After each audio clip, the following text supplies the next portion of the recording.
만약에 우리 회사 망하면 어떡하지? 망하면 도대체 무슨 일이 벌어질까? 스타트업, 회사 하신다면 사실 이거 정말 중요하게 생각해 봐야 하거든요. 근데 이상하게 이런 얘기는 스타트업 관련된 데에서 아무도 안 하더라고요. 맨날 스타트업 성공하는 법, 투자 잘 받는 법, 직원 잘 뽑는 법 이런 것만 얘기하고 망하는 거 이런 건 잘 얘기 안 해요. 그래서 이번 영상 준비했습니다. 스타트업 잘 망하는 방법입니다.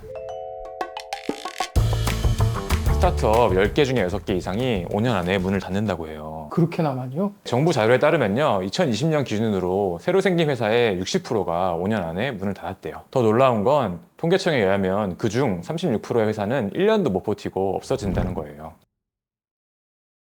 먼저 회사가 망하면 선택할 수 있는 게 회생하거나 아니면 파산하거나 둘 중 하나인데, 먼저 회생이랑 파산에 어떤 차이가 있는지부터 좀 설명해 주실 수 있을까요? 회생이랑 파산은 마치 회사가 아파서 병원에 가는 거랑 비슷해요. 그런데 이제 회생은 그래도 다시 살릴 수는 있겠다라는 희망으로 중환자실에 보내지는 거고요. 파산은 아예 죽어서 영안실로 가는 거죠.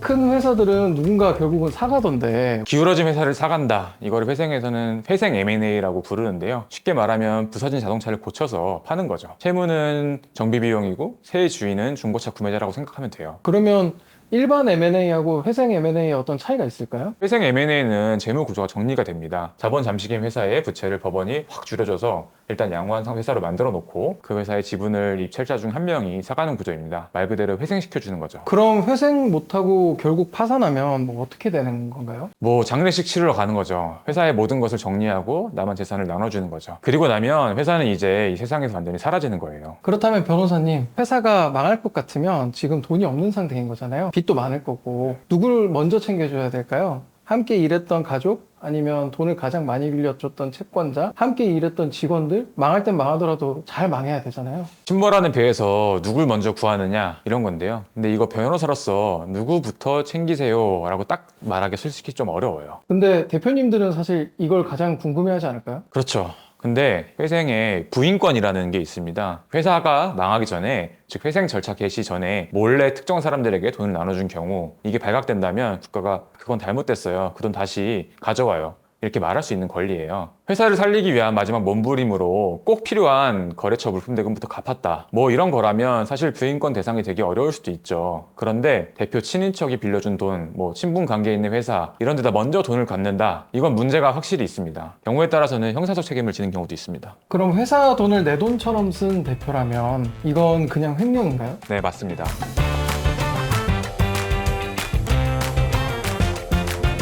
법에서도 직원들 월급이랑 퇴직금을 정말 중요하게 봐요. 배가 침몰할 때 하더라도 함께 항해를 해왔던 동료들은 먼저 구하라는 거죠. 회사가 어려워지면 대부분의 빚은 잠시 멈추는데 직원 월급은 계속 줘야 돼요. 아무리 어려워도 꼭 챙겨야 되는 거죠. 그런데 회사에 진짜 돈이 한 푼도 없으면 어떡해요? 그럴 때를 대비해서 국가가 마지막 3개월 월급이랑 3년치 퇴직금을 대신 줘요. 마치 국가가 임시 월급 대행 서비스를 해주는 거죠. 이것을 체당금이라고 합니다. 체당금을 받으려면 밀린 임금을 확정해야 되는데요. 그럼 이때 임금 체불했다고 노동지청에 고소나 진정 넣고 지청에서 조사해서 금액을 확정해줘요. 그럼 여기서 대표가 일단 근로기준법에 따른 형사처벌 대상이 되고요. 아, 회사 망해서 돈 못 주면 형사처벌까지 받아요? 예. 보통 이런 루트로 신고가 이뤄지는 경우가 좀 있어요. 그래서 직원들이 대표랑 사이가 좋으면 직원들이 보통 마지막에 시당금 신청을 좀 협의해서 하는 경우도 있습니다. 저희 평안에 오셔서 저를 찾으시면 이번에 유튜브에서 좀 말씀을 못 드렸던 그런 꿀팁들을 좀 많이 말씀드릴 수 있을 것 같아요. 특히 뭐 세금 이런 이슈도 있습니다. 세금은 파산해도 끝까지 따라가거든요.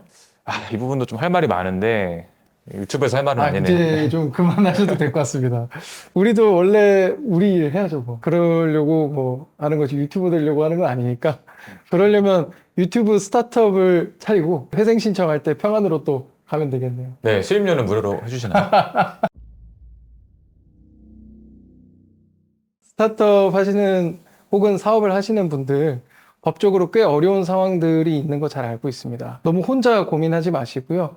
저희 평안은 대기업도 줄 서는 승소 실력을 늘 보유하고 있습니다. 그러다 보니 간혹 너무 큰 기업만 고객으로 맞이하는 거 아니냐 이런 말씀들도 하시는데 그렇지 않습니다. 고통에 어디 크고 작음이 있고 경중이 있겠습니까? 연락 주신다면 대기업과 함께하는 이 실력 당신 손에 꼭 쥐어드리겠습니다. 법무법인 평안 많이 찾아주세요. 그럼 안녕. 안녕.